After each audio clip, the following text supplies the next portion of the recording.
Something very strange is happening behind the scenes in Washington. Just days ago, reports were everywhere saying Donald Trump was close to some kind of breakthrough with Iran. Not a final peace agreement, not a grand historic treaty, but a temporary framework, a pause, a 50 or 60-day negotiation structure designed to stop the crisis from exploding immediately. And then suddenly, everything changed. Republican hawks started attacking the idea. Israeli frustration reportedly exploded behind closed doors. Trump's rhetoric became more aggressive again. Military language returned. Camp David emergency meetings appeared out of nowhere.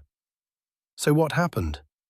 I think Trump walked into a geopolitical trap that may have no easy exit. And the frightening part is this: Iran probably understands the situation better than Washington does. Think about it carefully. Trump's strategy has always been based on pressure, chaos, fear, unpredictability. He pushes hard enough until the other side finally gives him a deal he can present as victory. That worked in business. It works in media. Sometimes it even works in politics. But Iran is not a normal opponent. Iran does not think like a Western government. Iran does not think like a corporation. And Iran certainly does not think like Iraq in 2003. The Iranian system has survived sanctions, isolation, sabotage, assassinations, cyber attacks, economic collapse, and years of international pressure. Their leadership appears to believe one thing above everything else: survival is victory. That changes the entire game. Because if Tehran believes time is on its side, then these 60 days of negotiations become incredibly dangerous for Washington politically. Imagine the scenario. Trump announces progress. The markets calm temporarily. The White House claims diplomacy is working. War is delayed. But then July arrives, and suddenly the exact same problems return. Iran still refuses to fully surrender its nuclear infrastructure. Iran still wants strategic leverage in the region.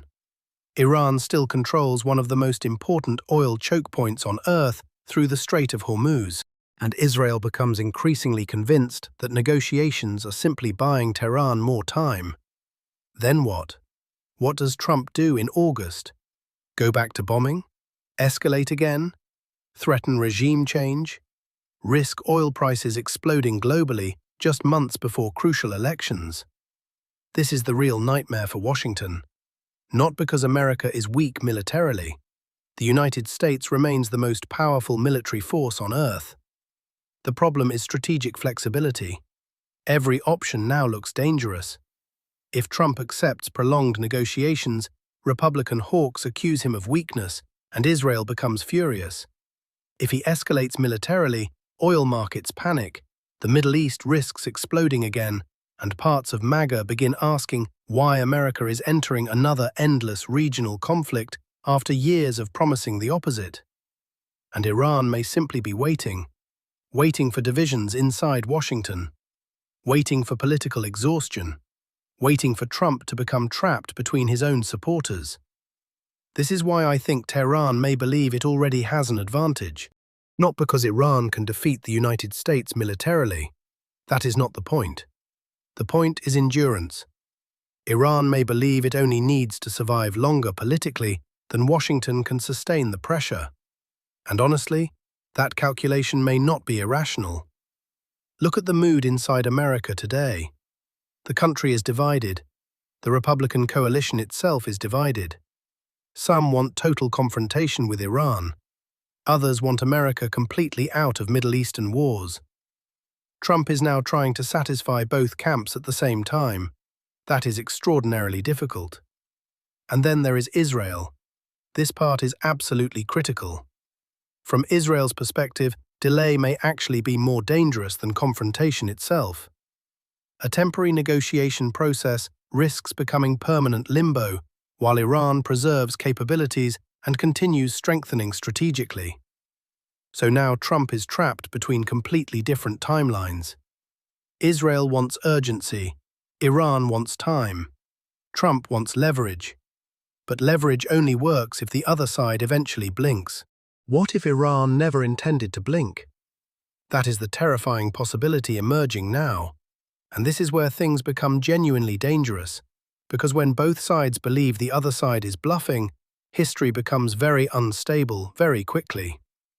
Washington may think maximum pressure will eventually force Tehran into compromise. Tehran may think American political divisions will eventually force Washington into retreat. Both sides may be catastrophically misreading each other. And if these negotiations collapse at the end of the summer, the United States could suddenly find itself facing renewed confrontation with Iran at the worst possible political moment. That is why I increasingly believe this crisis is no longer really about peace versus war. It is about whether Washington still has a low-cost exit available at all. And right now, I'm not sure it does.